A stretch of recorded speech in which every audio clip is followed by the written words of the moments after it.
Hello, hello. This is Heretical Weekends number 15. The Slick and the Dick. And I was told by Hogtie Champ to title this in a non-pun sort of way, because we will be discussing Matt Slick for the first hour. More specifically, I think Tag and whatever shit argument he has, and his overall attitude and on his show, right? Was it the Q&A? Was it Ask Matt Slick? I don't remember quite what the name is, but him himself, his attitude, his show, and the little bald guy that strokes his cock under the console, Bible thumping wingnut, his biggest and best cheerleader. So, what do you got, guys? How are things going? I'm just trying to think where to start. But Matt Slick, I always think with Matt Slick, he used to be a lot better than he is at the moment. Is it me, or has he really declined in quality? I mean, he's always been a smug, arrogant sophist, but he recently he just doesn't seem to have the joy of it anymore. He just seems like he knows that what he's talking about is just rubbish, and the Bible thinking wingnut show is just like it's just, to me, it's just it's just how not to do apologetics, how not to do apologetics, I guess. Oh, you know what? I'm sorry to interrupt you. I totally forgot to mention the second half of the show. Oh, yeah. Yeah, Sorry, I was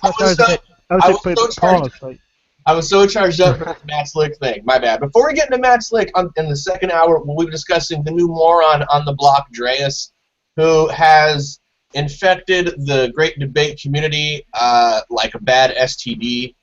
He's been everywhere. Brought on by Skylar Fiction, I think, was the first person that talked to him, and he came on a later show, I think when Diddy came to hang out, and apologized for unleashing Dre'as upon us. Dre'as doesn't really have any arguments. He's just some guy that popped in one day. Apparently goes to some kind of seminary school. He is probably G-Man dumb, and he's too stupid to realize it, but he'll be the topic of the second hour. Okay, I'm sorry, Fox, go ahead, go. Matt Slick, asshole. Yeah, sorry, you threw me. Yeah, Matt Slick, he's a massive arsehole. Good night, everybody. That's it. That's all we need to do. Well, I think everyone knows that about Matt Slick. I mean, he is someone who is, I think, probably held in the least regard amongst people within the great debate on the theistic side. He's someone who indulges in just this considerable levels of arrogance, just unsurpassable, I think, in many respects, and just has this sense of certainty about him, which is almost kind of disturbing to me. For anyone who, I think, studies these arguments, the moral arguments, or the arguments to do with logic in such detail, because he's been doing this for a long time. It surprises me that he must have heard 100 times the defeaters and the objections to his position, and he still spouts the same stuff again and again and again. And it's just the arrogance that when you hear him on the Bible thumping wingnut show, he's like, oh, let me deal with this guy, let me sort this guy out, and he's going to go into the script, and he's going to ask the same questions, and it starts the same way and it always ends the same way. And he's, like I say, been getting worse. Seems to have, his heart's not in it anymore, which only just makes him more arrogant and intellectually lazy. And we've had people go on the Bible thumping wingnut show and just been treated like terribly, which is, his prerogative. But he's the guy who says he's Christian. He's the guy who says, he's here to defend his religion. And if I was a theist, if I was a Christian, I would be appalled to be thought of as being a part of the same religion as that guy. So I guess that's probably could be considered an ad hominem, but I don't care. Matt Slick's a douchebag. But he's also not only a douchebag, but I think he's wrong. At the very least, on the tag argument, he's badly wrong. And I think, for me, the tag argument isn't really much of an argument as just a bag of assertions and assumptions. And I don't know. I think should I? I mean, it would have been nice to have had him present the tag argument in that video clip, but I guess we'd. It's it's like It's about 8 minutes long, and no one yeah. wants to Slick for more than 8 seconds, I guess, before it becomes the urge to bang your head against. Do you know it, or do you want to hear it from his own mouth? Could we have that? Could we make that happen? Is that possible? I can make it happen. Oh, you know, okay. I realized with my whole 4.5 hours, 5 hours of sleep that I didn't even introduce the panel, so I'm so bad right now. But if you're watching, you probably know who we are, so shut the hell up. Yeah, they know by now. So the transcendental argument for the existence of God is certain.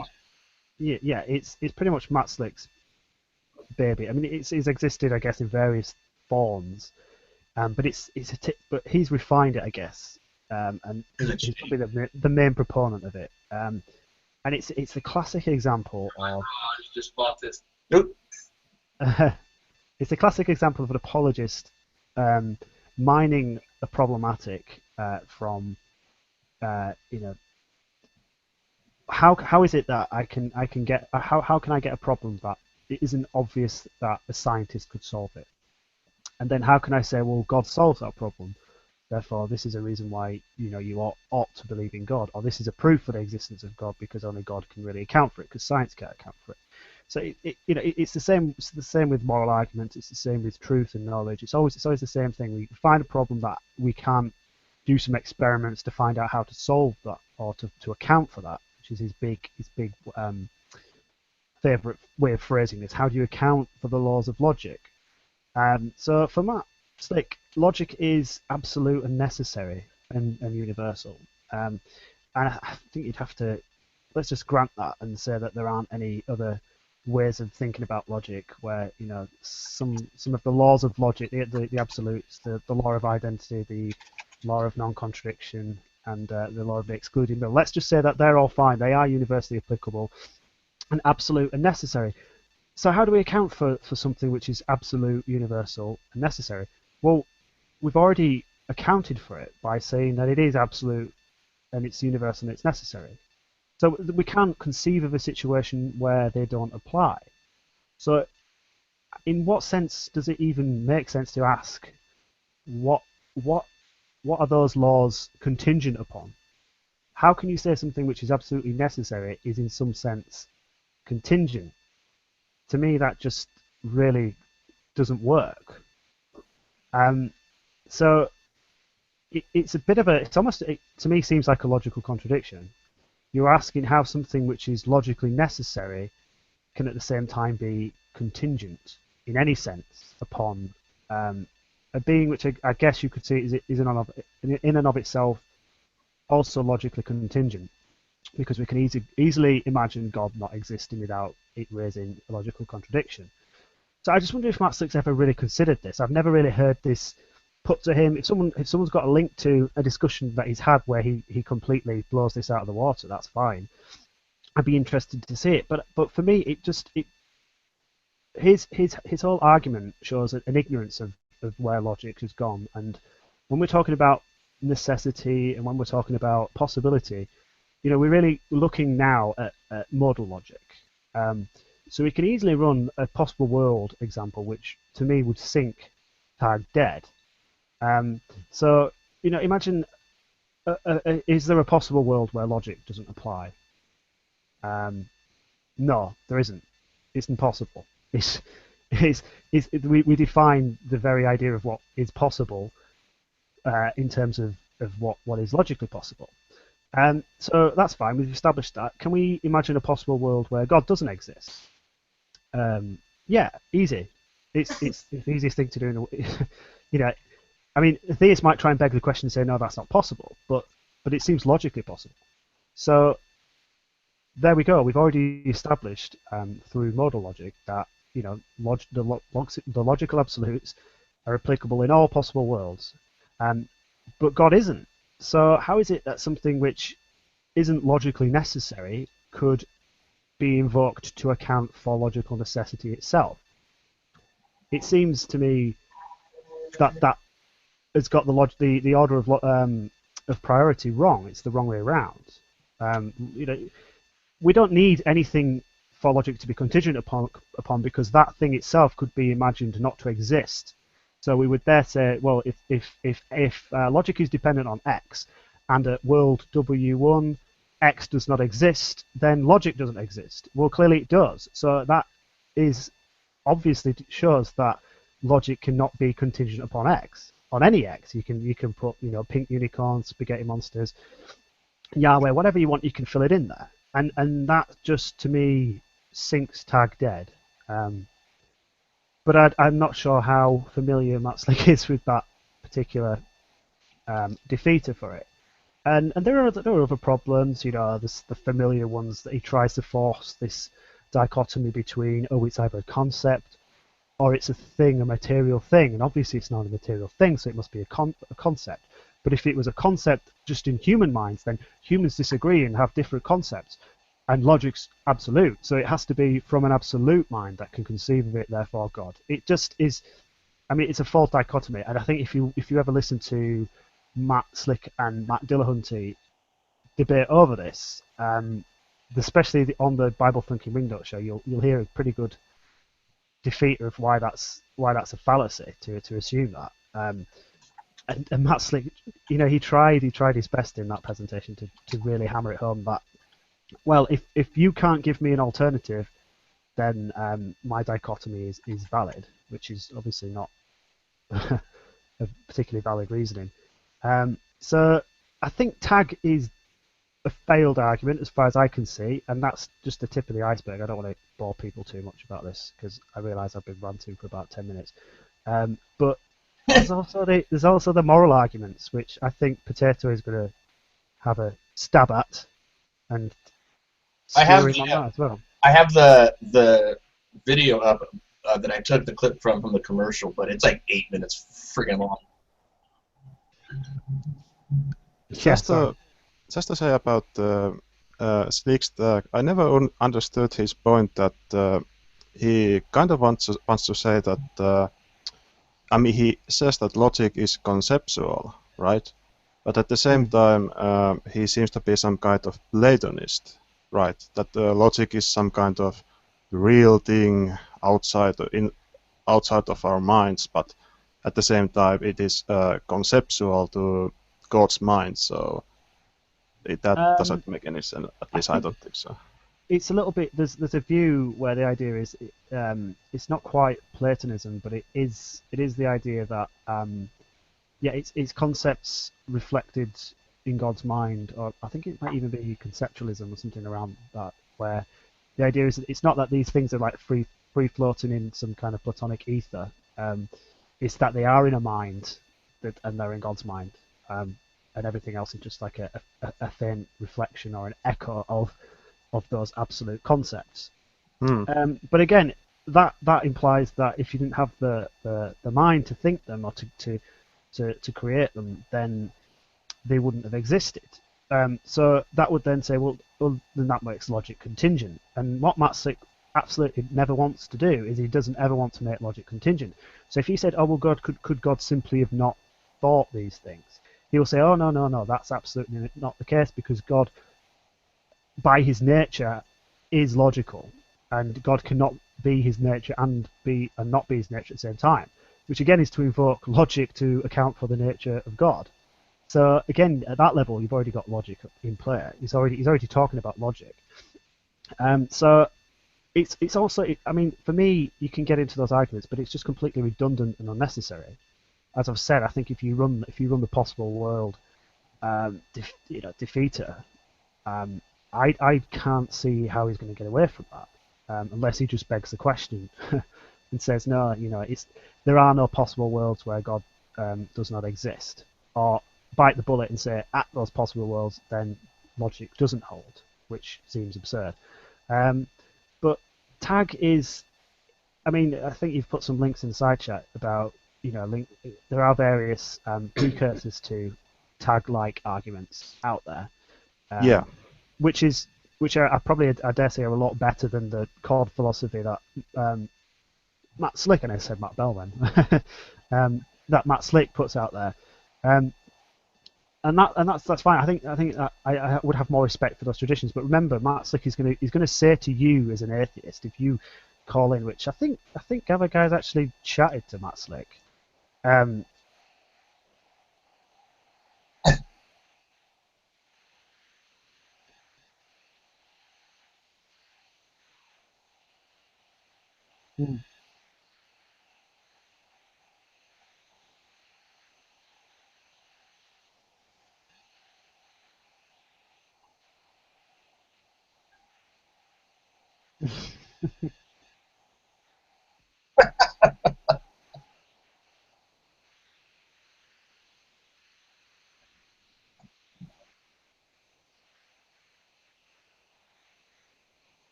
Mm.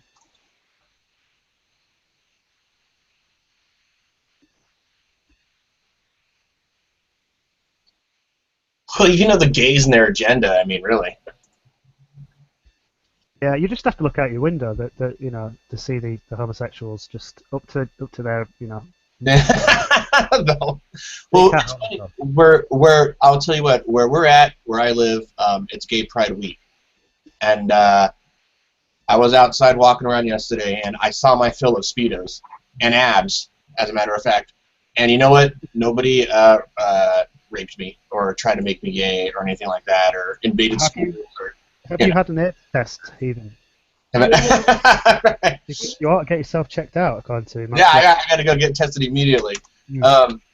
No, I mean it was, it was a lot of fun, and it happens every year here. I mean, it's literally like in my I walk out my door, and it's like on the block that I live on. So, and it's never been I've never seen all these issues that Matt Slick claimed to have. I'm sorry, Run. I didn't mean to steal your thunder there, but uh,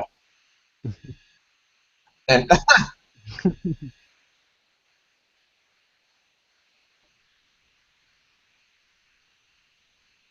Yeah.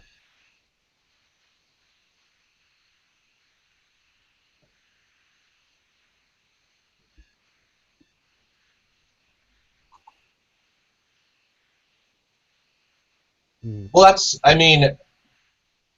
I think J.D. Kane actually got into that with him. I'm not sure if you guys saw that. Maybe I'm mistaken, but I think Slick was getting his information from like an article from like 1985 or something like that.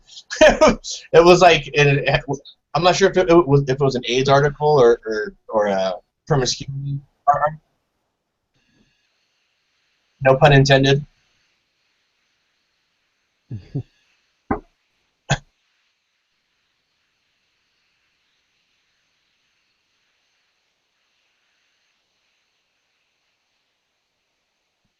Yeah. And Right. in Yeah. other words, best in the woods. Yeah. It's like yeah. But he No, was good. no, go ahead. I've talked enough. Go on. No, your mic's kind of low actually. Is it? I'm sorry about that. I need to turn it up. I've turned you up, but no pun intended. But it doesn't seem to be helping all that much. Does that help at all? Do I sound a bit louder? Yeah, that's better. Yeah, I you're think cool. so. But I think Potato, there was two arguments that you wanted to touch upon. There was tag, and there was one other one, and I can only handle so much. Like my brain can only hold so much bullshit. So I got tag in there right now. So let me put that out and get into this other one. Well, I don't know. I haven't really seen Slick present anything else than his tag. I mean, he don't have at least I don't think so. He doesn't have moral argument per se. He kind of seems to tie them together, like the God is absolute, like logic, and somehow that makes morality to work. So it's hard to criticize because I don't know what his argument is, but I can, of course, criticize the transcendental argument, as folks have said that it is problematic because the point, at least how I understand it, the tag is the or transcendent arguments in general is to show that certain a priori or logical conditions must hold in order for us to make sense of our experience. At least Kant would argue this way. So the point of the Slick's tag is to demonstrate that atheist or the skeptic cannot intelligibly, in bounds of reasons, to challenge his argument without begging the question how they themselves can give an account for necessary conditions or of even having any kind of knowledge at all. And I think that by failing to do so, by failing to give an account, then atheist somehow loses and Slick scores a point.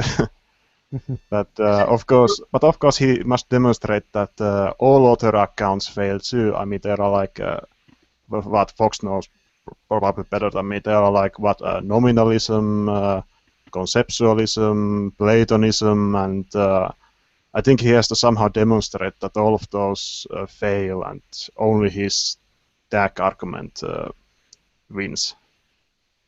You know, I'll be honest with you, as like probably the normal Joe, the normalist Joe here, as soon as I hear the words transcendental, I fucking start falling asleep. I'll be honest. It just seems like, I mean, no, just the whole idea of it is just, I'm all, you know. It's not a particularly well-defined thing. This is the problem, that how by making it transcendental, I mean, that's just another way of saying, well, it could be another way of just saying universal, that it transcends all conditions.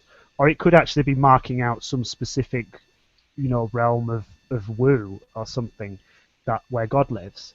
So if I say, well, that just transcends the rules of the game that we're playing, I'm not talking about, you know, that action in that particular sports game happens in some crazy realm somewhere. I'm just saying that, you know, it happens outside of the rules, or it's not applicable within the rules, or, you know, the rules themselves can't account for what happened, or something like that. You know, it's being funny with words, and to just pick up on Potato's point, you're right. You could, there are other alternatives that a lot of lay people maybe haven't considered. They just think, well, I just use logic. Why do I need to account for it? And I think that's perfectly fine to an extent, but you know, if you know, I kind of sigh when I hear Matt Slick say these arguments. Think, oh, okay, he's gonna go there. He's gonna try and win logic for God.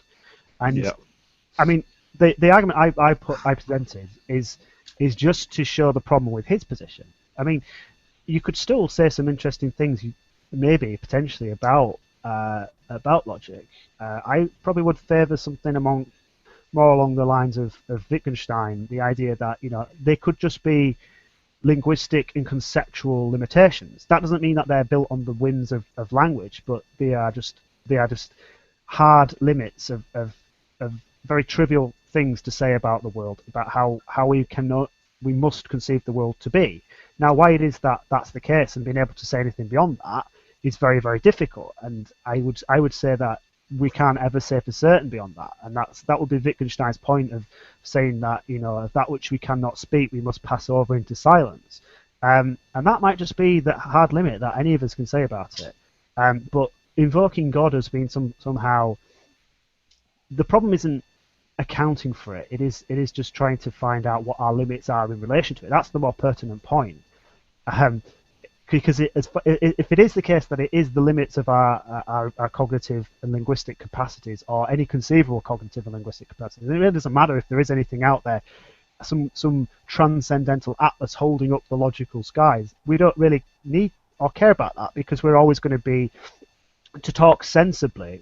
I mean, that's another way you might speak about logic, is just talk sense. The moment that we go beyond that, we're talking nonsense. So nonsense is different from sense. So that is what it is. It's the limit of sense, and that's all we need to say, is that logic is essentially the limits of sense. It isn't a thing that we need to reify into concept. It's not something out there in the world. It is just a sensible.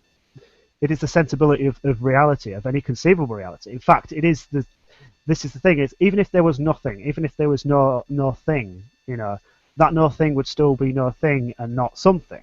So even if God didn't exist, and even if no reality existed at all, then what there would be nothing, absolute philosophical nothing. That would still be logical. So there isn't anything there that logic could be in that situation. So again, that shows once you've stripped everything it could possibly be, logic isn't a thing. It isn't something that has to occur or happen or be caused or be dependent upon something or anything. And it even works with God, because we even see that as a hard limit on God. Like God has to be logical. So for me, it is just a terrible argument. And the moral argument is similar, I think, in some respects. It's again trying to derive a problem. How do you say, you really want to say when someone says, baby rape is absolutely unequivocally always going to be wrong. I mean, you want to say that. You don't want to be the guy that goes, well, maybe in this scenario. No one wants to do that. And no one in the right mind would. So we want to give an account for that we don't think is particularly flaky or open to some bizarre reformulation where we go, well, what about in this situation and what about in this situation? And it's the arrogance of that form of theism to just assume that, well, if you just invoke God, then you're always going to be okay. So but you can't have that kind of intellectual honesty with Matt Slick, because absolutely not. You know what I mean? To him, that's that's the floodgate, and well, and I think another reason that he chooses that specific example is because there are no examples of someone being commanded by Yahweh to rape babies in the Bible, but there are a host of other things that we would consider terrible that Yahweh does command people to do, or that do get kind of a stamp of approval. That's a safe one that kind of allows him to avoid those pitfalls. Now, am I crazy? Because I could possibly be crazy, but when I hear any of these arguments, pre-sup or any of these, when they say you can't account for, what I hear is, there's this deep philosophical problem that we can't solve, but I can because, duh, God. I mean, I know it's like an oversimplistic kind of thing, but that's what I hear. It's like, you can't account for it, but I can't because God. I agree with Fox here that I don't think there is necessarily anything to account for when it comes to the logic, because these logical principles or laws, they prescribe how we ought to think, because by the simple fact, because we can perceive contradictions like around squirrel, for example. And that is so because law of non-contradiction is one of these a priori principles. So it is not a thing in a sense, but it is just, how did you articulate it, Fox? It's just a limit in our path. We just can't perceive these things, and that seems to be very a good standard. And we could probably give some kind of naturalistic account of this, why we can't think in different manner. What he said. That totally killed it. What's up, JD Kane? How's it going, brother? Morning or afternoon. Well, what time is it? I don't even know. The weekend. The swarmy Europeans, it's the evening, and for me over here on the West Coast, it's morning-ish. Yeah, back here in civilization, like America, where it's the only civilization that matters. In the colonies. In the colonies. Like, it's only because God loves his country so much more than every other country on the planet. Yeah, one of these days I gotta go talk to Matt Slick again, because the last conversation, whoever you think won or lost, it wasn't that interesting. You were way too hot. Yeah, you're lying about whatever. Like, that's just not that meaningful. I'd rather show that most of his positions on everything having to do with the great debate are wrong, rather than the fact that he happens to be a lying cocksucker, which is kind of goes without saying. I didn't even need to say it. I should have taken debate.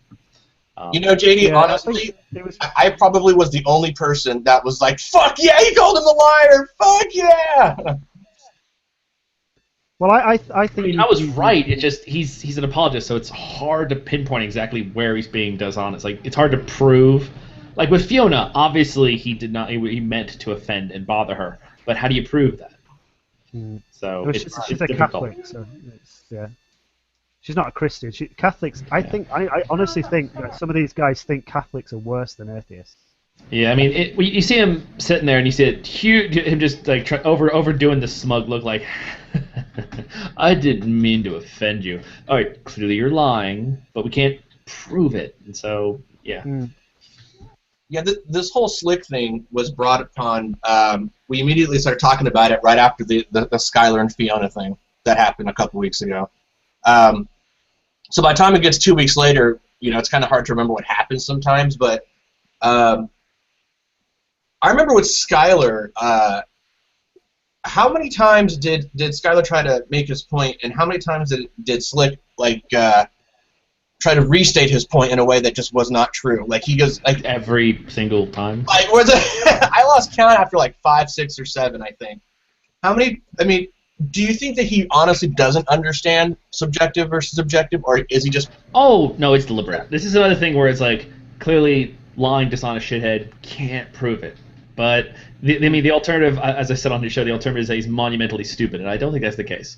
I think he does know what he's doing. I think he's doing it deliberately. In which case, he knows that his position is subjective morality, and he doesn't have an argument against that. If morality is subjective, that's it. All right, it is. There's no argument anymore. That sucks for you. So he can't accept any possibility. So he's every time, Skylar had to say anything like, "Well, that's my opinion on this." Oh, well, then you believe in objective morality. No, I specifically said it's my opinion. Oh, so you believe in subjective morality? I actually did a little bit on the show when I talked to Dre'as the other day, where I did a little imitation, of what apologists do when they run into subjective, moralists. So, do you think that raping a baby with a machete, or just whatever horrible possible thing they come up with, do you think that's wrong? You're like, yeah, I think that's wrong. Oh, well, then you believe in objective morality, absolute objective morality. No, I mean, it's wrong to me. And they go, oh, click, click. So, what about raping a baby with a machete? Like I just said, I think that's wrong to me. Oh, so you believe in objective morality? No, again, not objective morality. Click. So, about the raping a baby thing, they cannot take the input, even if they understand and know what you're coming with, and you can even, in some level, understand that is the case. They can't go with it. It doesn't work with any apologetic I'm aware of. There's really no good attack on subjective morality other than an argument for motion, which is, gee, if morality is subjective, that blows. I like saying that Hitler's a shit. And that's what it boils down to. I want to say Stalin sucked. You won't let me do it. And that's awful. I don't like that. Therefore, it's wrong. And that's what it boils down to. But again, most people know that's like innately, besides from a philosophical standpoint, that's not a logical argument. And so they can't use that. So instead, they just have to pretend that they don't know what you're talking about. Like, I don't understand. It sounds like you're talking about objective morality. It has to be objective, because otherwise, what am I doing with my life? That's what it comes down to. That's how I view it. Now, Matt Slick is an annoying shit, and we all know that. Bible thumping wingnut turd, we all know that. But who are the other guys that just pop in and make like these side comments? Matt Yester, I know. We've had a couple talks. He's your typical pre-sup who is just in love with Psy and Matt Slick. He did the same thing. You're like, oh, well, that's based on your presuppositions, and let's talk about worldviews. It's straight down the line stuff you can get from any Psy DVD. The guy with the eye patch, no idea. He seems to love jumping in every once in a while to go, atheist. And that's it. I get nothing else from him. Wait, there's a guy with an eye patch? The guy with the eye patch under his eye. I haven't seen him. Oh, God, dude. I don't know who he is, but like I said, every interaction I've seen with him, it's always like, atheist. And then it goes back to like a subject being discussed, and every once in a while someone will say, yeah, I think this, and he'll go, and it goes back again. I don't know who he is, but there's no content coming from him. It's just like, hey, you don't know Matthew 4:17, and it moves on. It's like you're getting heckled by a fucking pirate. I don't remark the guy. I mean, if he lost tonight, that sucks. It does. He doesn't have anything to say as far as I can tell. If I knew his name, I'd invite him to a hangout, maybe have a discussion with him. Just like, so who are you? I'm guessing you believe some of the shit they do, but I have no reason to think anyway, other than just assumptions, because I have no idea what you're talking about. Right. You don't say anything. That's pretty. I'm sorry, Gabby. I think I interrupted you there. Oh, and also Len Pettis. He's Matthew 4:19. Yes. Oh, that guy. He jumps in to say, you only do that because your argument's been destroyed. Like, I presented an argument. I don't remember doing that.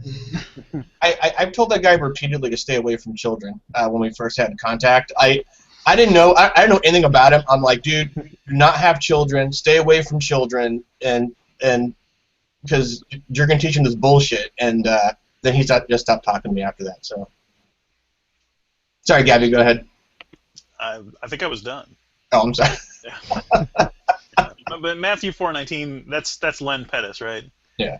Yeah. He used to be a lot more active, but I think he's basically pulled back and just operates under the kind of protective shield of Matt Slick, like Bible thumping wingnut too. So I think Matthew 4:19 is the guy under Matt Slick's desk giving that blowjob while Bible thumping wingnut runs the show. Yeah. I actually like Matt. Yeah, I mean, wingnut. If you see that second discussion with Skylar, that after Matt ignored the whole subjective morality thing, he basically went out of his way to do exactly the same thing, and then came up with any excuse he could to boot it. I think his reason was, oh well, you said this, and that means you got nothing else to say, so booting you. Like, I guess that's the fundamentalist precept version of getting away clean. Right. There was no reason to throw him out for that. Yeah.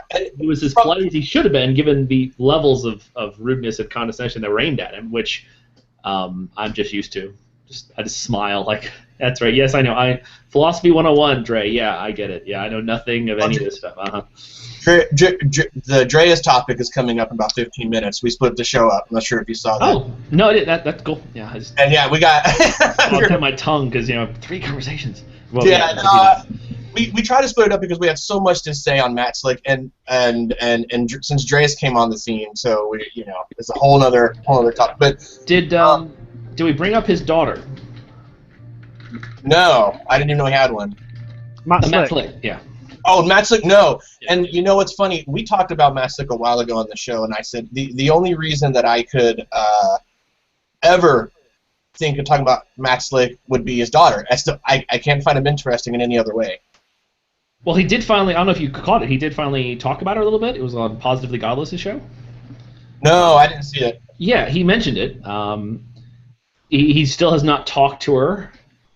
He apparently he went on for a little bit, like, oh, it's unfortunate, da da da. He apparently wrote her a letter, like, okay, you're not that old, but all right.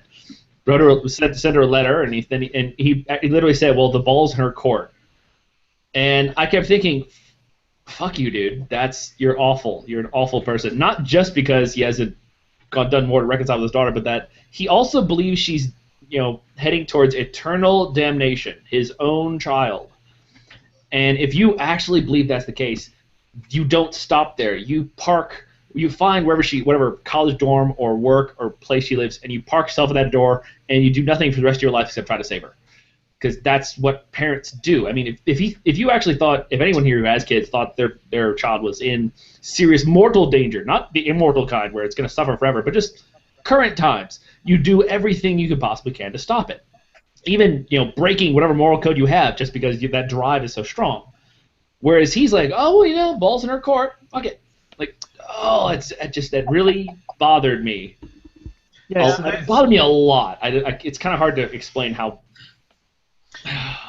I went to church the last time my parents came to visit me, and I was sitting in church next to them thinking the whole time, you are singing praise and worship to a being that you think will be eternally torturing me and my brother.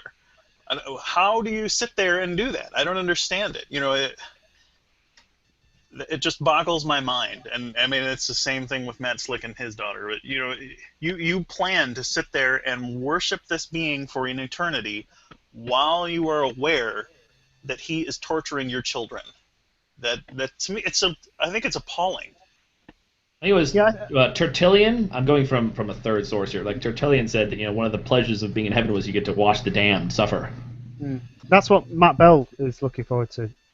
Oh, clearly. Oh God, he hates atheists. He really. There's certain people that they love God and they're curious about atheism and like how can you not believe, and other people who don't so much love God as they really hate people who don't.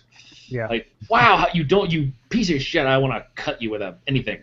Where's some pointed stick? I have a pointed stick. I'm going to stab with it forever for daring to not believe the shit I do. Hey, Gabby. Matt Bell said that he's got a son that's an atheist as well. Well, that was something that was new to me the other day. Shit, he reproduced. Damn it. Wow. I think more than once, but... Oh, no, that's not... Oh, boy. Well, it's clearly at least one of his children is sensible, so that's a start. Right. Do you think he gave birth from that vagina on his face, or...? It's that alien. Sorry, I had to. Somebody had to, man. Somebody. You're going to hell! We heard they had a great medical plan there. So the other thing that bothered me about Matt Slick, because we're almost done with him, was his treatment of Fiona. And I never got to speak directly to Fiona because I don't know her. But to me personally, she seems like a sweetheart, like outside of all this madness.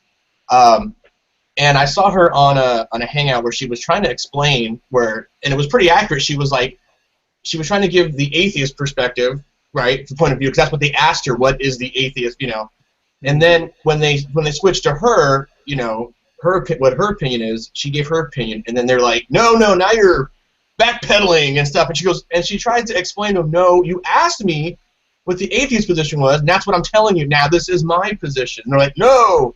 And they either didn't get it or they didn't want to get it. And it was just a real shitty way to treat somebody. I mean, especially someone that's as nice as Fiona. You know what I mean? But that really rubbed me the wrong way, But that's Matt Slick's problem all over. I mean, the whole issue with his daughter he could surely make a difference there. He doesn't have to become an atheist. He doesn't even have to accept her atheism. But he could.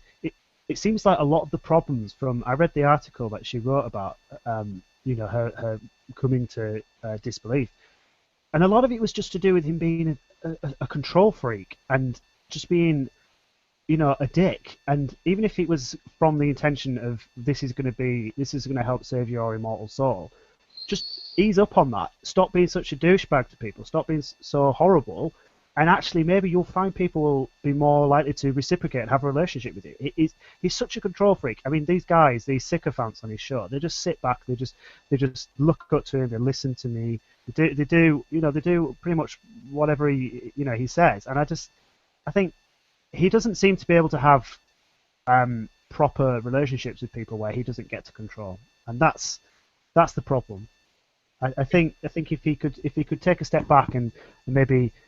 He doesn't have to give up any of his theistic beliefs, but just be less of a dickhead to people. Then maybe he might make more of a headway. I don't know if you heard that. My volume's quite low. Yeah, no, I can hear you.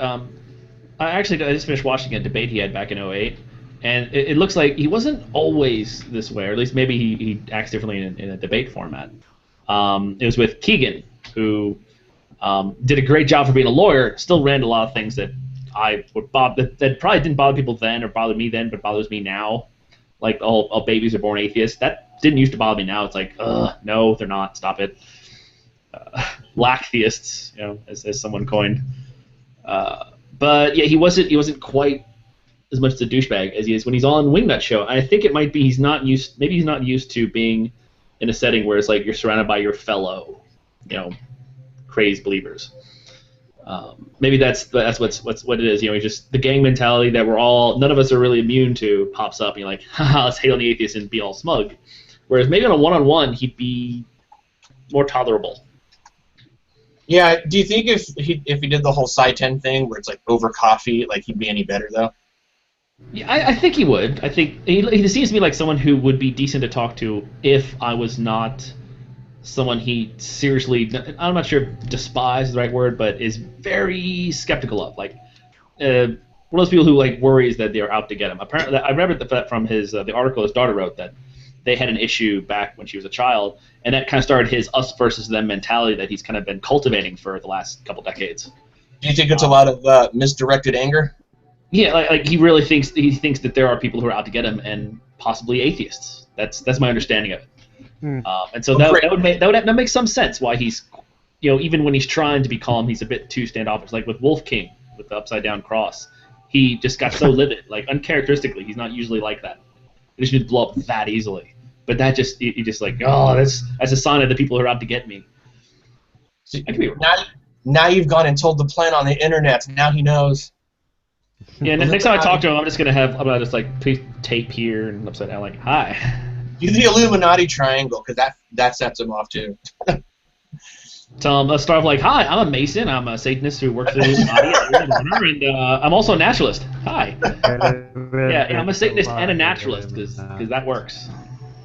Hey, Eric, you haven't said much. Do you have anything to say on the Matt Slick thing?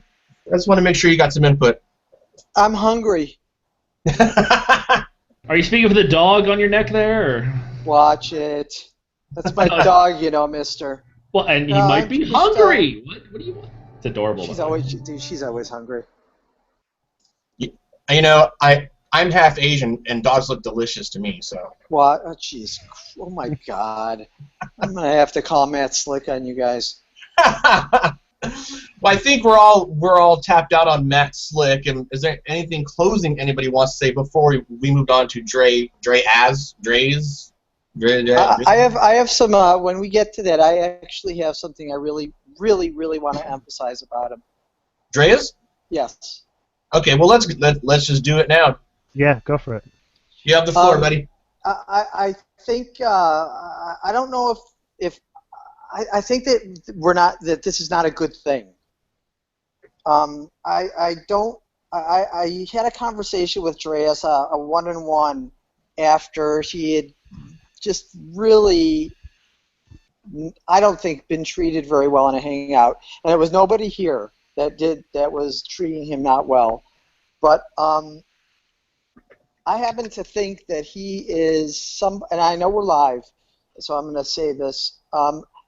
I think that there is much more to be gained by talking with Dre'as not in live hangouts, and I think you will find somebody much more receptive and willing to recognize the positive intentions of offering him some ways of avenues to learn. I had this one-on-one with him, and when he didn't feel threatened or that he was being put in a corner, I think he actually was very accessible.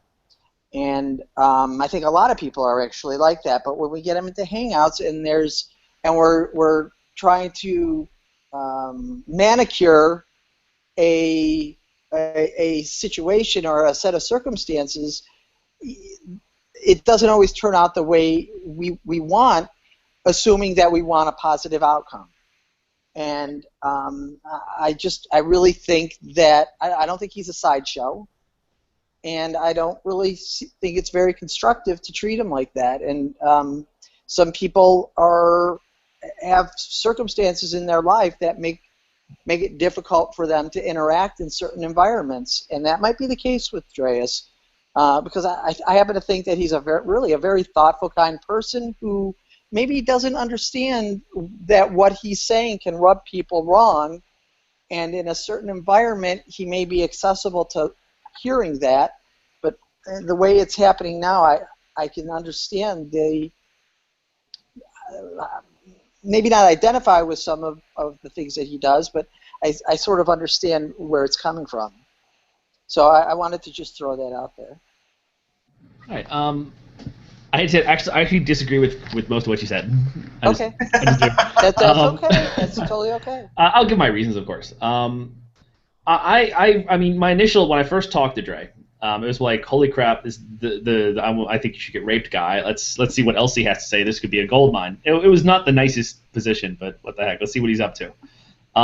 After a few conversations, after really halfway through the first one, I realized that with a lot of serious Christians or just hard to dogmatic ones, that he's never going to move off this. And so the point is no longer, I have no interest in trying to convert him or deconvert him or really discuss any of this stuff with him.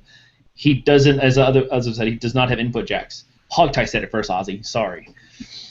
And so, I mean, I think there is far more use in demonstrating that he is an awful Christian, an awful and just a fool in general, rather than trying so hard to try and get him to understand very basic philosophical ideas like the problem of solipsism, things that should not be that hard to grasp, but he's clearly going out of his way not to grasp it.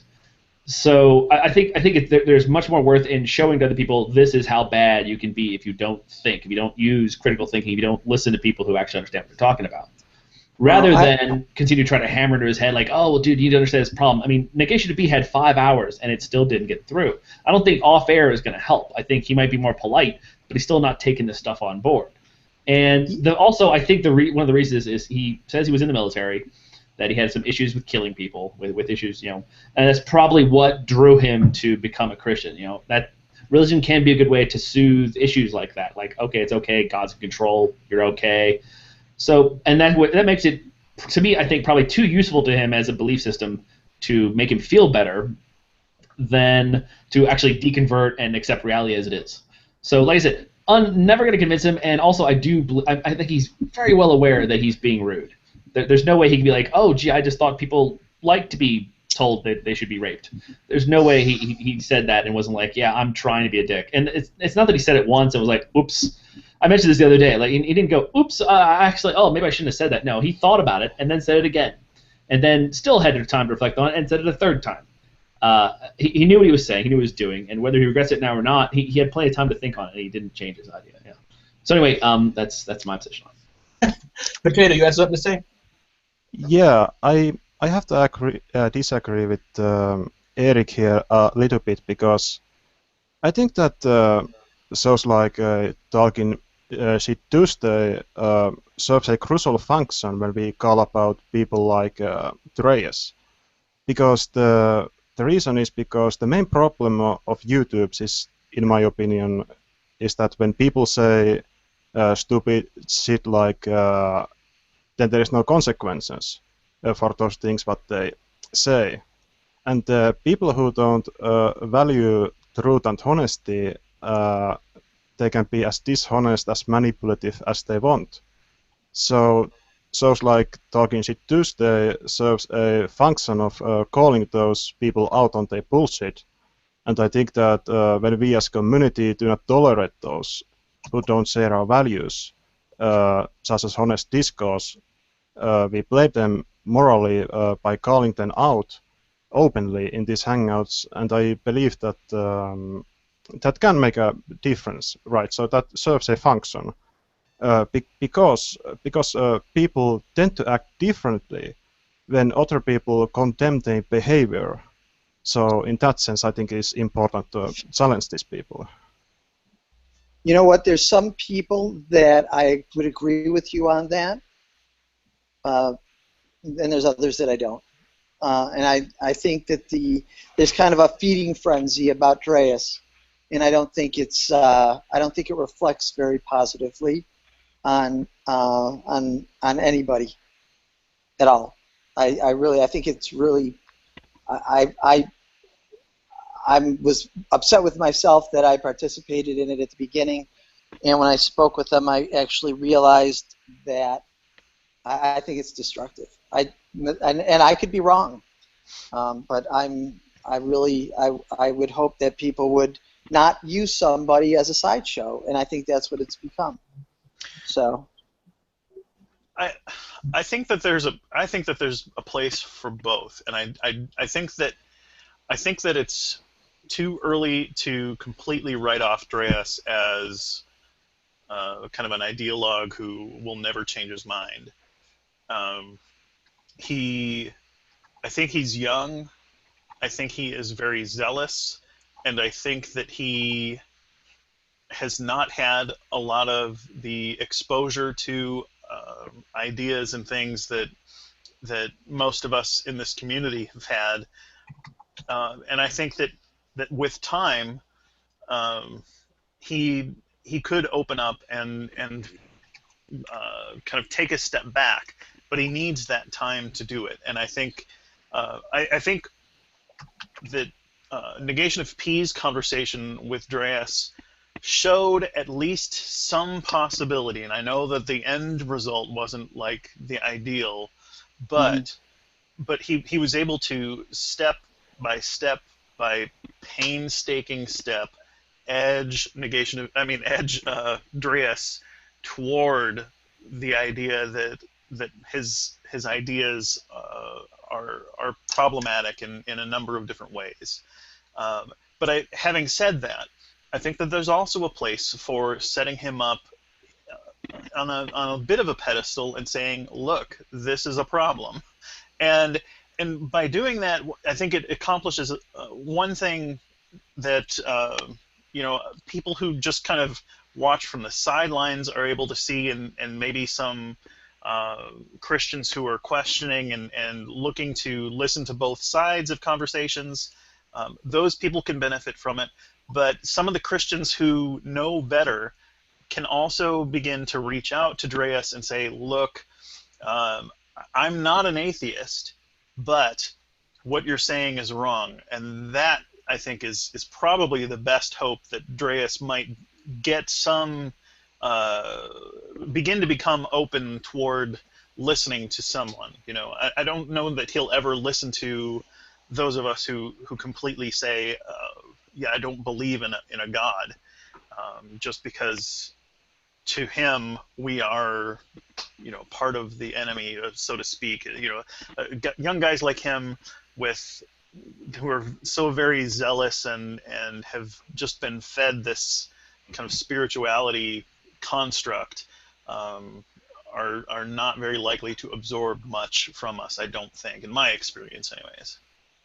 The other thing I wanted to mention about this is, a lot of the people that are here, I think almost everybody, has been involved in this type of dialogue for a while and has developed the skills to express themselves, articulate, interact when discussing this at a pretty high level. And JD, I think you're one of the people who does it extraordinarily well, and I appreciate that very much.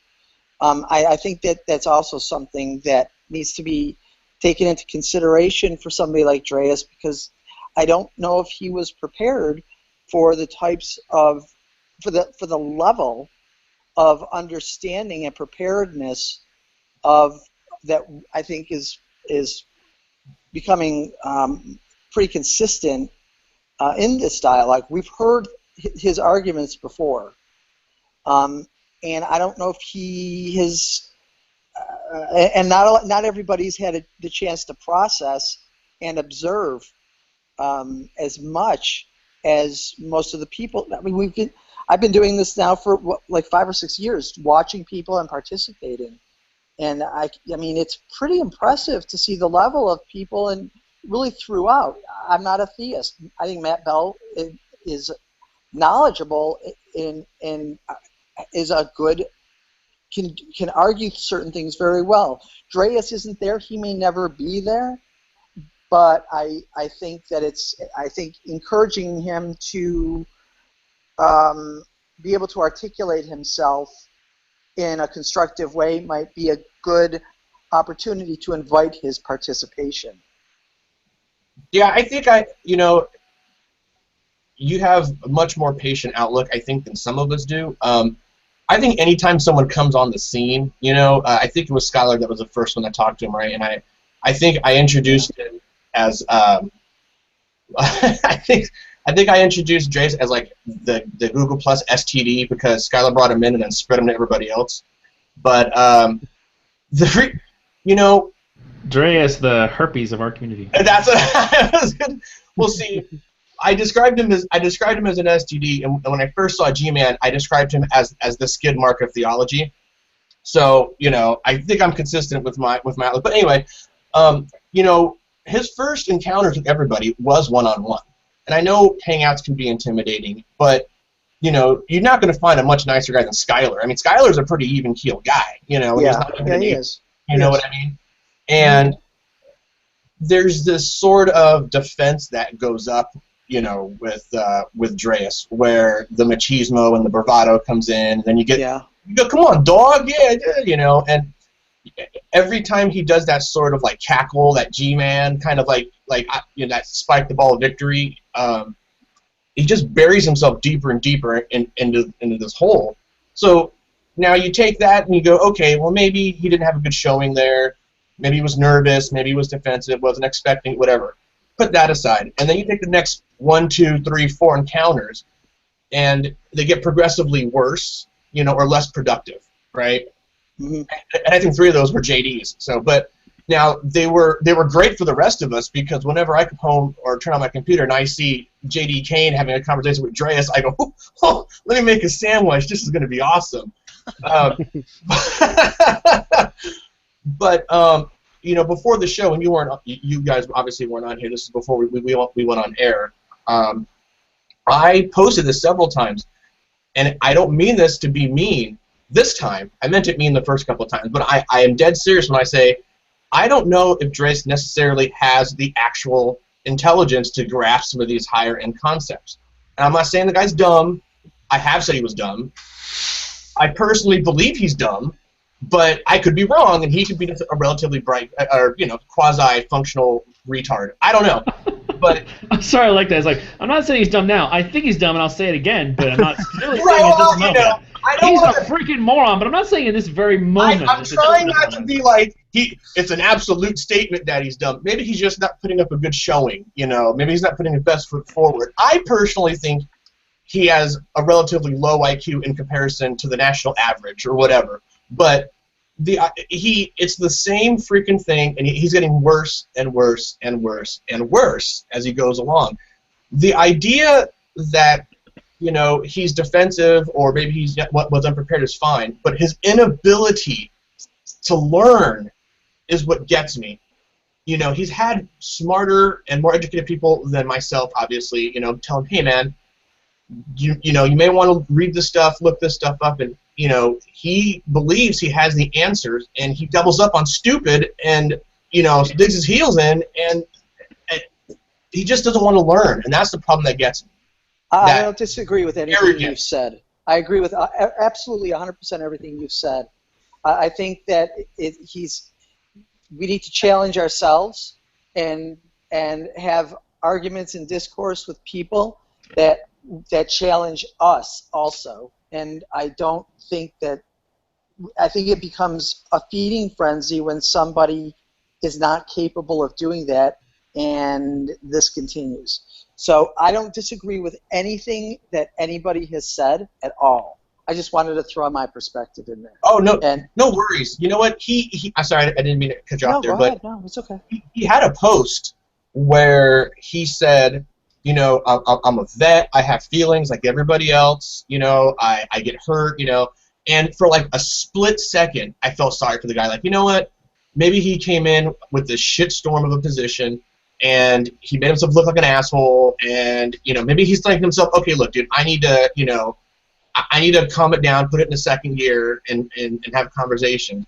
And then his very next hangout, he was a dick again. I was like, this motherfucker just Brett Keened me, dude. Like, I'm totally buying into it for that second where he was like, yeah, I think that's the product of something going on upstairs. I don't think you should take that personally. I really don't. And I don't think with Brett, I don't think he's.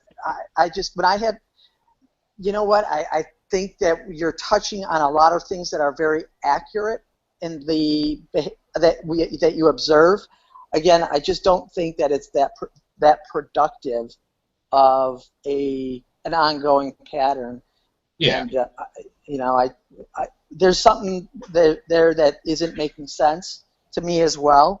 But when I did have the one-on-one with him, he at least, when he didn't feel defensive at all, he was really freaking grateful that somebody gave him the space to talk and wasn't judging him and wasn't just let him talk. And it doesn't mean I had to agree with him, but he may never have had that.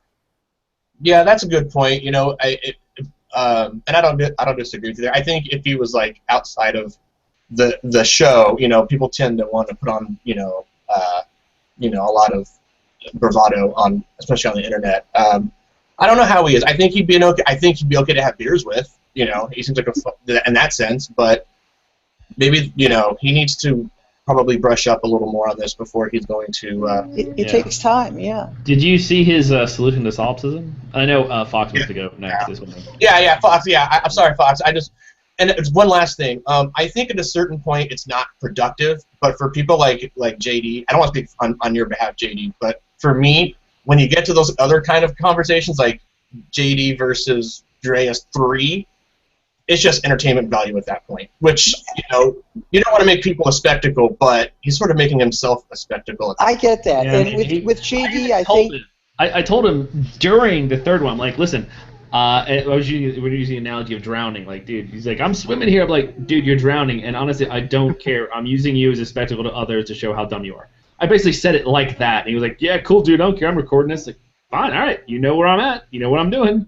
I described him as during that solipsism or one of those conversations, I described him as trying to watch a pigeon do algebra. Like his head just kind of cocks side to side, trying to understand, but he just doesn't want to. He wants to shit on that board. I understand. I understand. I really do. I don't disagree with anybody. I guess I just I sort of feel. It's not that I even feel bad for him. It's that I know that there's a well-intentioned person there. Yeah. All right, so, Fox. We're sorry. No, it's fine. It's fine. I'm not sorry. It's just because I'm too polite. I'm too British. I can't be like you guys, just loud. Well, that's okay, JD. And I want to just say, I think really what your intention, part of what your intention is, I think, is to offer an avenue for somebody to understand what a certain perspective is.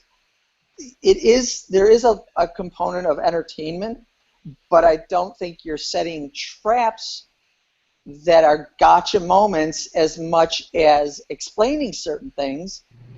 I know. I did use the trolley problem. That's clearly an atheist trap. Okay. Well, I just say about he referred to when I gave him the trolley problem. He actually referred to it as a trap, which was funny because no, it's just a thing in philosophy. He answered it. We'll get into that when we talk specifically about what Dre talked. Go ahead, Fox. Well, anyways, thanks for letting me explain that, guys, and. Yeah, no, I actually I agree with what you're saying, Eric. I think there is something to be said for taking the high road with someone like Dre'as, because it is like shooting fish in the barrel. I mean, I think the guy is he is dumb, but he's not a bad guy, and you have to see what the better outcome would be from dealing with someone like Dre'as. I mean, he's no threat whatsoever. You should be confident enough in your position now. On things like morality and on the existence of God, not to need to beat up on this defenseless moron that's just strayed onto the community, because I think that looks worse. Because I think if we are a community at all, then we can if someone isn't an absolute dick to us, if he's just someone who's a bit of a punk, he's just trying to he's just trying to make his mark, we can shoot him down, and that's absolutely fine. And I've tried to do that myself in a hangout with him, and we can really expose him. And I think JD's work in that has been pretty good. But I think there is a line, and it's a very blurred line, of potentially bullying the guy, of jumping on everything he says. And we have an opportunity to show someone who, even if he never gets it, we can all say, well, you know what, we tried. We value learning and reasoning and knowledge, and so we're going to try and persist, because it's actually quite easy. I mean, we're still at step one of, I think there isn't a step two with Dre'as, but we're still at step one. So it's like I say, it's like shooting fish in a barrel. It's really easy to deal with a guy, and it can be frustrating, but yeah, it's not like we're dealing with someone like Matt Bell, who's going to go out of his way to try to make us all look and seem stupid, and maybe sometimes he does make people feel a little stupid. I don't know. Those are the kind of people who I really don't like. Or someone like Trey Jadlow, who just has some kind of bizarre agenda to get attention and to get people to come into hangouts with him. I think Dre'as maybe doesn't understand the community. He thinks he's brought his own personality to it, which is, he's like a bit like a puppy. And, when you get a new puppy, it shits everywhere, it chews things, it's kind of annoying. But you can train a puppy. You can actually, you can get through to it. Even particularly stupid puppy, or you can muzzle it. You can either way. It's pretty harmless. And so I think the immuno response of G Plus to Dre'as has been slightly too strong. I think everybody. Well, at the same time, to be reasonable about that, he does put himself out there, and it is hard to not see it and acknowledge it and offer input. Go ahead. I'm sorry. No, I've done the same. I've insulted him. I've called him stupid. I've been a bit terse with him in the hangout that I was in with him. I'm not going to sit here and moralize and say, but I do think actually on reflection, he's not a terrible guy. He's not someone who sits there and lies in hangouts. And I think he's a rookie. He thinks he's got these great arguments, and this is what really I think you have to separate the man from the indoctrination. The indoctrination has been given to him, and he thinks it's brilliant. He thinks there's no way of refuting these positions. He thinks he's got gold, solid gold, and that's so sad. That to me, it's kind of heartbreaking to see someone come in here and say, "Oh well, I've listened to William Lane Craig, and here we go, really." I mean, yeah, he said he was like the preeminent person on this. He's like, well, Craig, when it comes to ethics, I'm like, oh Lord, yeah, maybe apologetics regarding ethics, but actual discussions of morality and ethics, that's not really his field. He does a bit of philosophy of time, having to do with Christianity, and philosophy of religion, having to do with Christianity, and well, let's just say he focuses on Christianity. So Dre'as he responded to I posted the update on the show when we reached the second hour. So Dre'as is probably listening because he did respond. His response was, "I'm only trying to help. I believe knowledge and education can help strengthen people and bring communities together. We all need to band together and fight evil, help each other," which is a pretty admirable post. And I read that and I was like, shit, now I feel kind of bad. Well, I don't think he has a vindictive bone in his body. Right, and I don't think it might be guided differently than his ideals might be might match mine from a completely different perspective, but it's not. I think there's some. By the way, I think there's some modeling going on too. I think some of his behavior, I think, is what he perceives is the norm. Yeah, I think that's fair. And I think one of the things that you have to remember about Dre'as is what you don't like about the guy isn't him as a person. I think it's the apologetic he's been fed. It's the shit that they're serving up in these seminaries, where I mean, I don't want to say anything about all seminaries because there are plenty of reputable and good ones, but there are someone out there. They're just indoctrinating people. They're just taking gullible-minded people and they're telling them that this is absolutely true and there are no objections to this, and you ought to go out there and kick atheists' ass because you're turning tables over in the temple. You're being righteous in your indignation and the defense of your faith. And that's what you can see it in so many of these guys. You see it in people like Matt Bell. You see it in the douchebags. And I think that seems to be the trend. Matt Slick's another one. Sci-10. Yeah. I love how his yeah, go ahead. No, go on. Sorry, go ahead. Yeah, I love how his answers were right along the line of like Arcane's objections towards Ozzy about solipsism. Like, oh yeah, well maybe someone else has solved the problem. They're the only mind that exists. And he said something like, dude, if solipsism is true, he says, well, if solipsism is true, what do you think? Like, there is no me if solipsism is true. It's just you. You're talking to yourself here. I'm just trying to explain from the basics. Like, he really didn't seem to grasp it, but no, he did. He's got the arrogance, or I should say, that level of Dunning-Kruger effect you have when you're just that far down on the IQ poll to think that that his novel philosophical argument against it is valid, and just no one's noticed. Last couple millennia of philosophy just didn't catch on that, oh yeah, we solved the problem of minds. I got a baby and it said I am. That means solipsism is true. It's another mind. Minds can say I am. Why would they?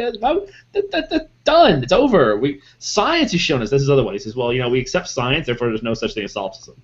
Well, it's science like assumes that. It's like science assumes that solipsism is false. You assume other minds because that's what peer review is all about. There are other minds checking your work. So that's a presupposition of science.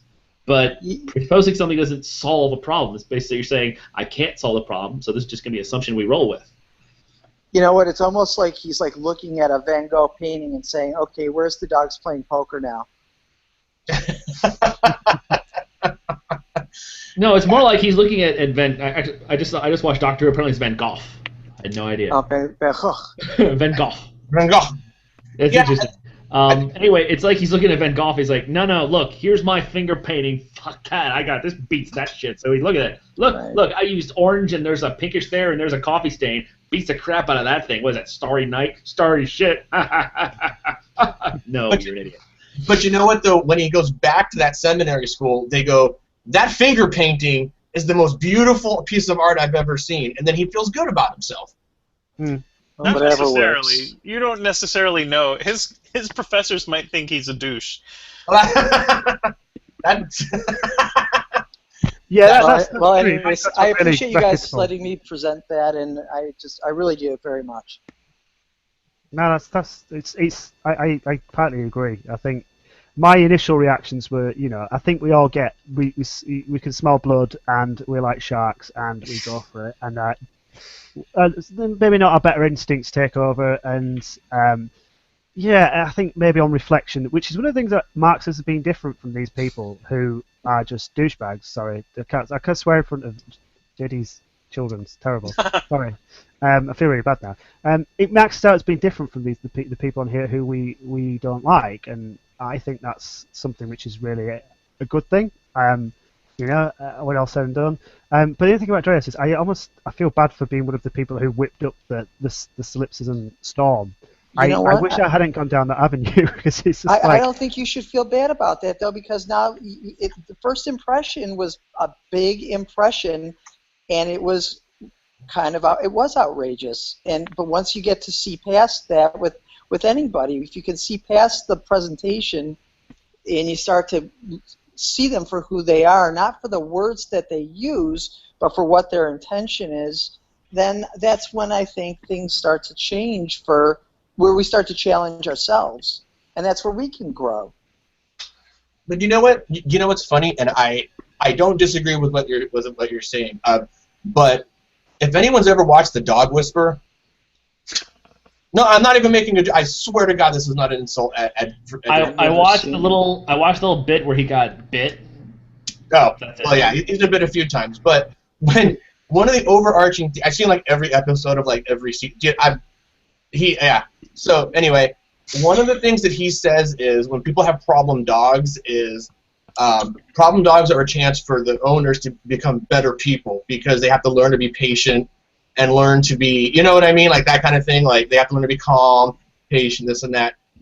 It's very dog whisperish, kind of what you're saying there, Eric. I know you don't mean it to be that way. I'm just saying. No, I do actually. That's exactly what I mean. In order to be a good coach, you've got to be very coachable. A good trainer has to be trainable. You have to adjust to the object of your focus. Right. And I think Skylar really tried. I'm sure he did. I know he did. Yeah, it didn't last that long though, because there's one of the few people that has seriously angered Skylar. It's apparently difficult to do, but apparently the way he was acting, like when he muted him, he actually would like message him, "Yeah, I know me, but I'm gonna mess with you anyway." Like just seriously dickish behavior.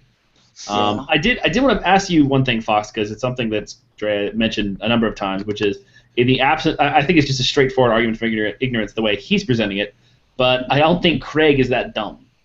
So I want to get your input on because you're pretty good when it comes to philosophy.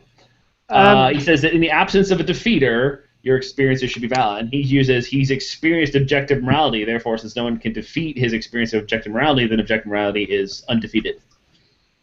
Well, I think first off, there is obviously a defeater. He just hasn't recognized it. So that's almost a fallacy in and of itself. But it does strike me as an argument for ignorance. I think the only way you could get around that is if you say, well, I presented an argument which seems where the premises seem sound. Therefore, my conclusion, with the absence of a defeater to the soundness of those premises, then the conclusion is also sound and the argument's valid. So you could say that, but we're not getting anything from that. If you just make an assertion, so if Craig just asserts something without bringing in evidence, which of course he never does, then we can discuss that. Have you heard Craig? Apparently, he got it. I saw like a little 2-minute skit where Craig says something similar, although he's talking about like experiences.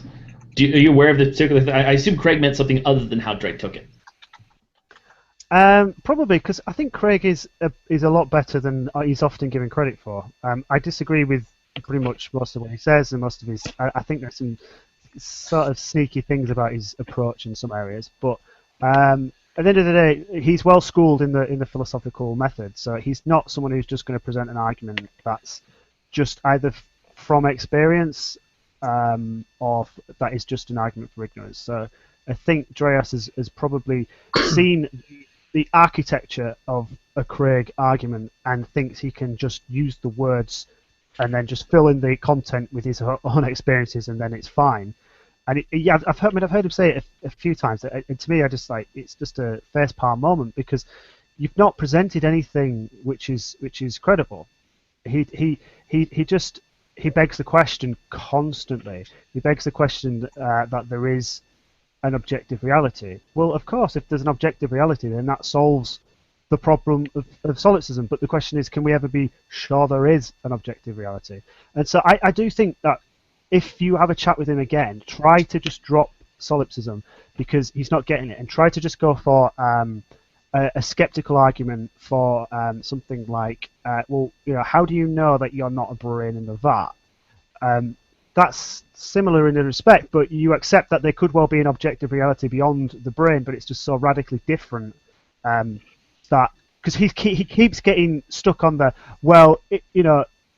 if what produces the reality, then if solipsism is true, it has to be an objective reality. So just try and get away from that hurdle which he's stuck on, and just say, okay, well let's just say, well you're a brain in a vat, and you're hooked up and you're having all these inputs and experiences. There is an outside objective world, but it isn't anything like what you experience. How do you know you're not the brain in the vat?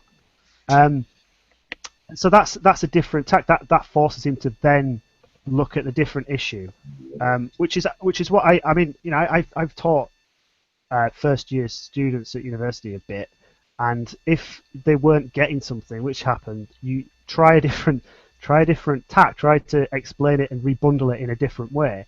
And what I see now with Dre'as is there's been like a week-long period of people trying to get him to understand solipsism.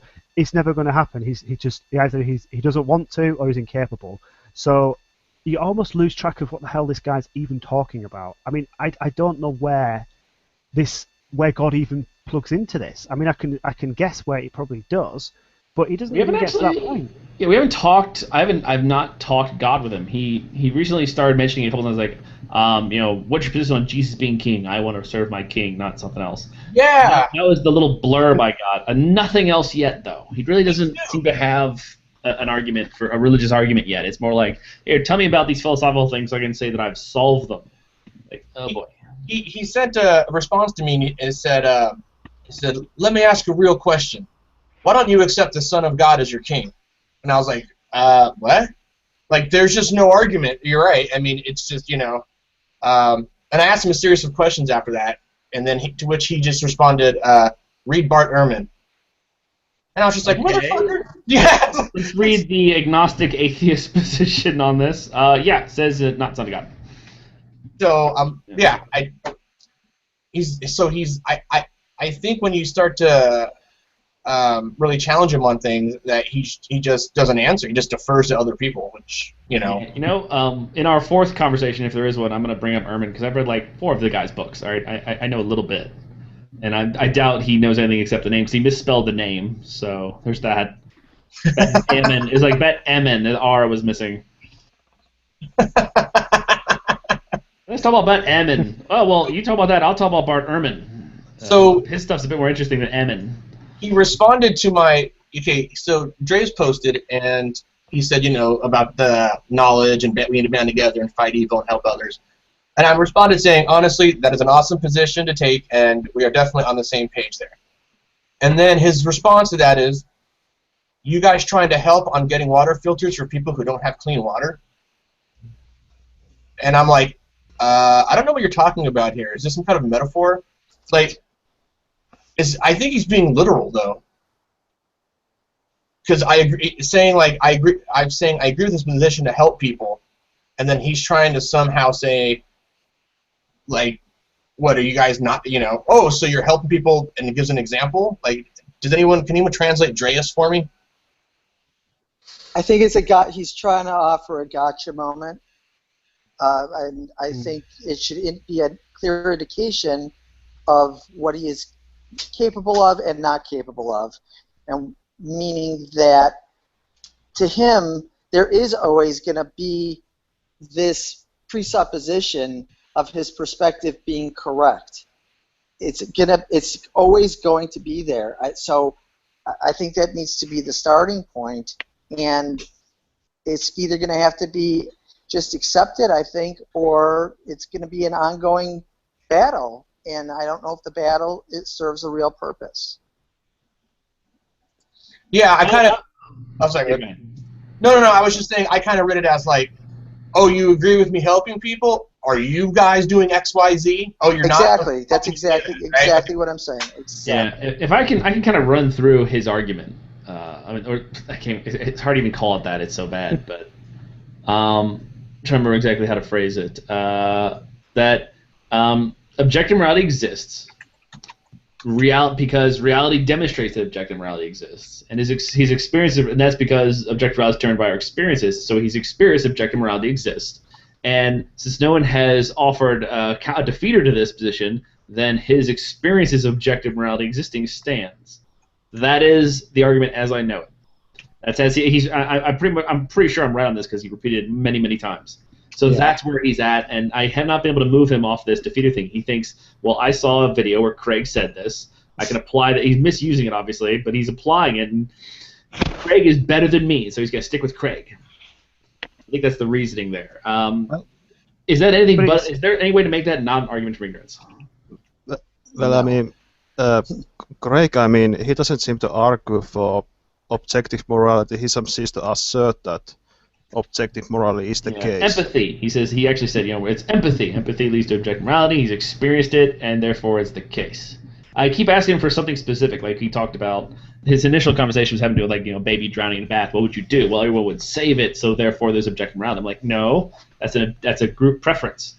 If you find 1,000 people who agree, all you need to do is find the one that doesn't. Even if it's objectively true that every human in the world thinks you ought to do that, well, that's still an ad populum argument. You're still saying, well, that's everyone's preference. That doesn't mean you should do it.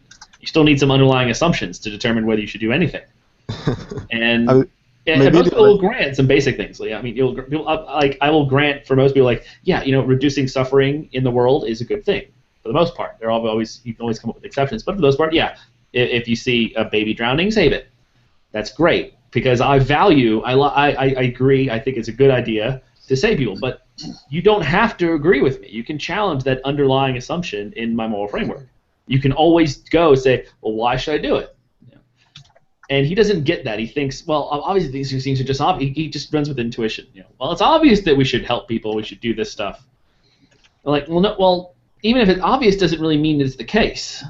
It may seem intuitively obvious, but if you actually try and come with a rational reason why you should do it, well, it kind of falls apart. You still have the underlying assumptions. You have to say, all right, other people can have different assumptions, and they come with completely different answers. I love suffering. I want myself to suffer, and so how I should treat people, morality, how you should treat others, changes. Change the underlying framework. Yeah, he's a big fan of Sam Harris, apparently. So am I. That's the funny thing. Except I think Sam Harris kind of agrees with me on this.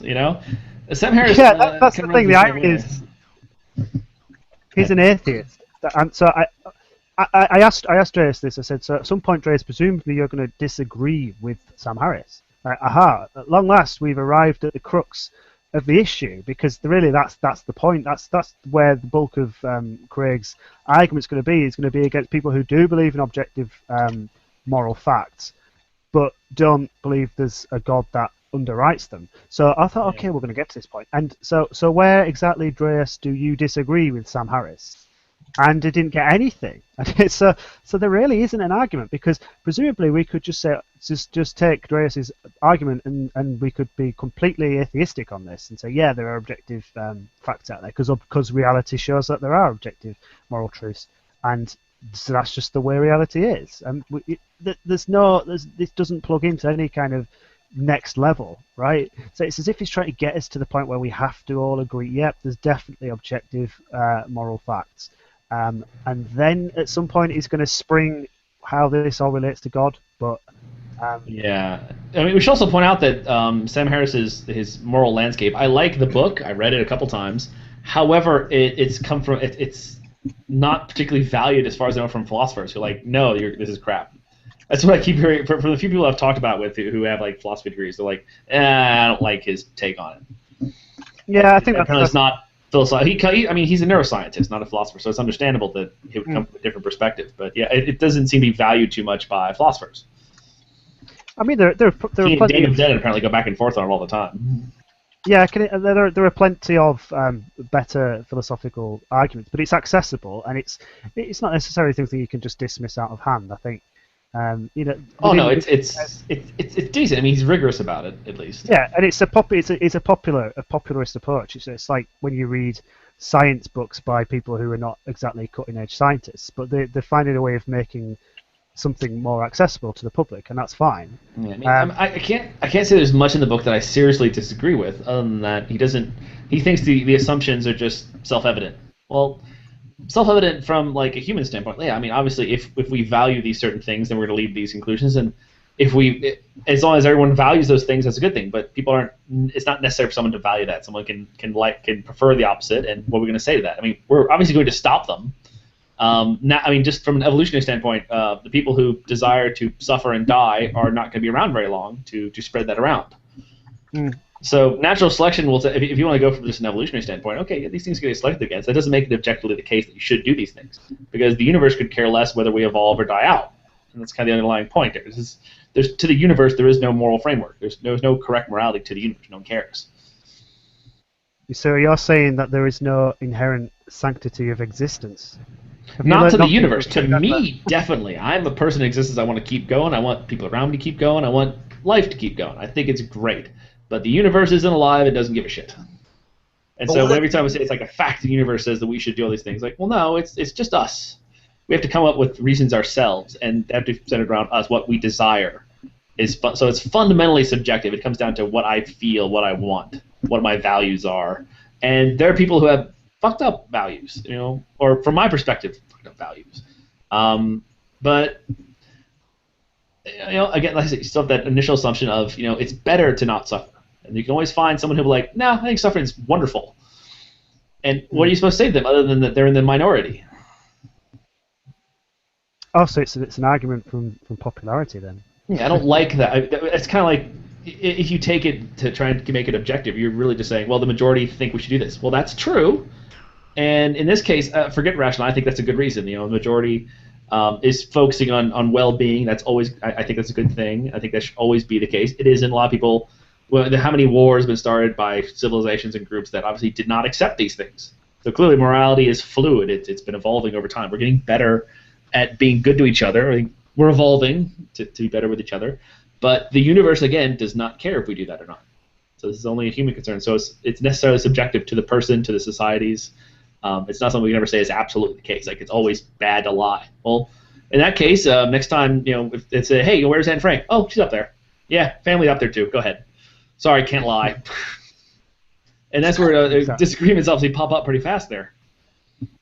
I think in some way when you say the universe doesn't care, I think as a phrase we all understand what you mean, but I think that confuses some theists a little bit.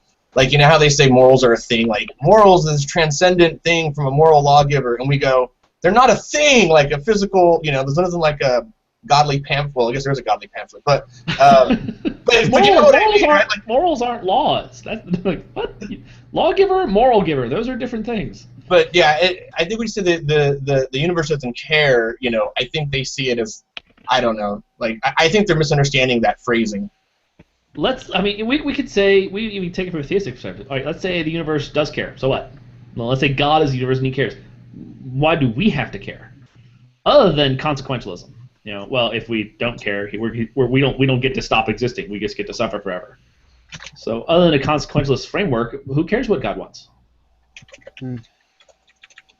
I've heard reasons where. Oh yeah, go ahead. Inherently evil. Well, it's always the what if actually what God really wants is for us to be what we would consider evil. If he changes his mind tomorrow. But of course. Or even if he couldn't change his mind. I mean. Yeah. I once made the argument says, what if? Because Dre'as is definitely not a divine command theorist. He's very clear on that. He thinks empathy is all important, and God gave us the empathy to do this stuff. However, to a divine command theorist, where God is basically just defined as an attribute of God, so it's like God's nature is God's nature. They don't really define it in any other way. Doing good, preventing suffering has nothing to do with what is good. What is good is what God wants. But the thing is, they'll start balking me like, well, what if God's considers good is the most suffering for everyone possible forever? Are you cool with that? Like, you're right. I will go start causing suffering. I will go start cutting myself today so I can be right with God. No one's going to do that. Well, okay, some people will, but in general, I hope most people are like, okay, something's wrong with this moral system because I seem to not want suffering. So despite what God wants me to do, I'm going to have an issue with that. Like, God says, yeah, you should torture your children forever. That's the thing. Like, well, hold on. How can we innately know that there's something wrong with that? At least from an evolutionary standpoint, we don't desire suffering. So... Well, I think the Christians approach this bit different. When you always hear the response always, God wouldn't do that. Well, in that case, you seem to have your own moral framework apart from him, because why wouldn't he? It's God is good is defined as what he does. So unless you have some other definition of good that's separate from God, and what are you really saying here? Well, no, he wouldn't do that. Yeah, I was just saying that I think the Christians approach this a bit differently because suffering isn't necessarily a bad thing. Because obviously it can get you closer to the God and so on. So yeah, but yeah, different point of view.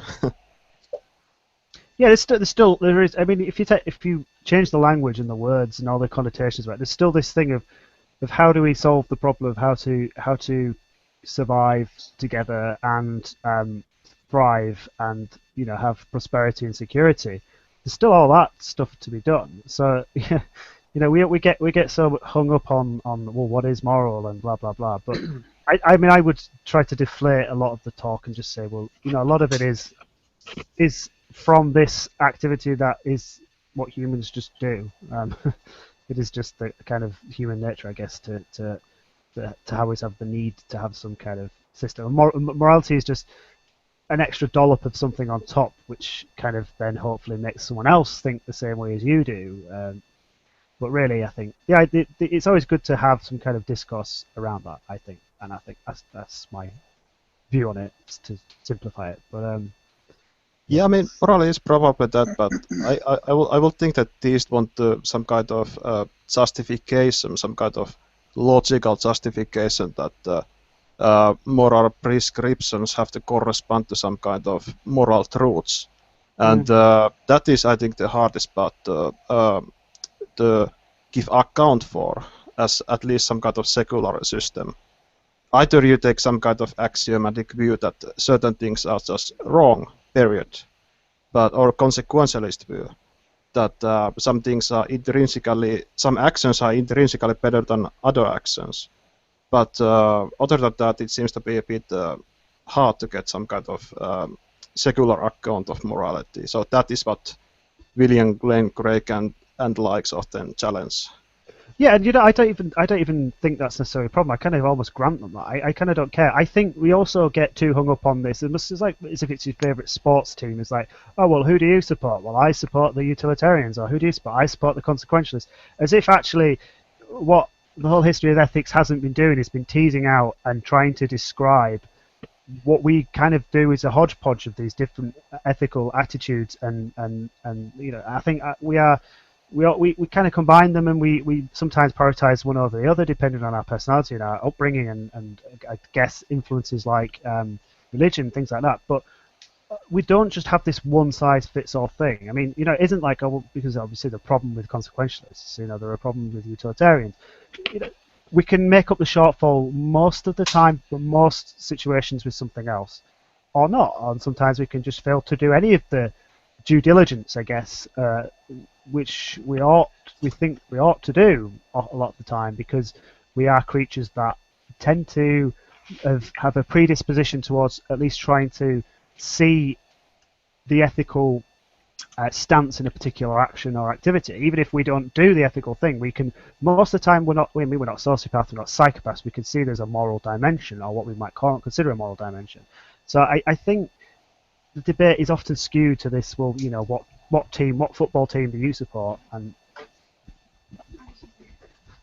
so that's...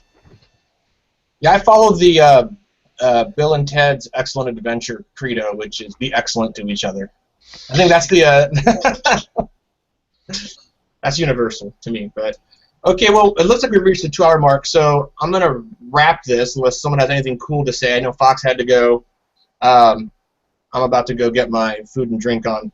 So, anyone else got anything? Dre, Matt Slick, Bible thumping a-hole? No? All right, well, fuck it. We'll see everybody in 2 weeks. Our next show will be on the August 16th. Thank you, JD, for coming in. Thank you, Eric.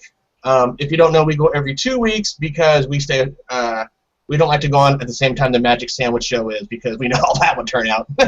So, happy fucking Sunday to everybody. Have a good one.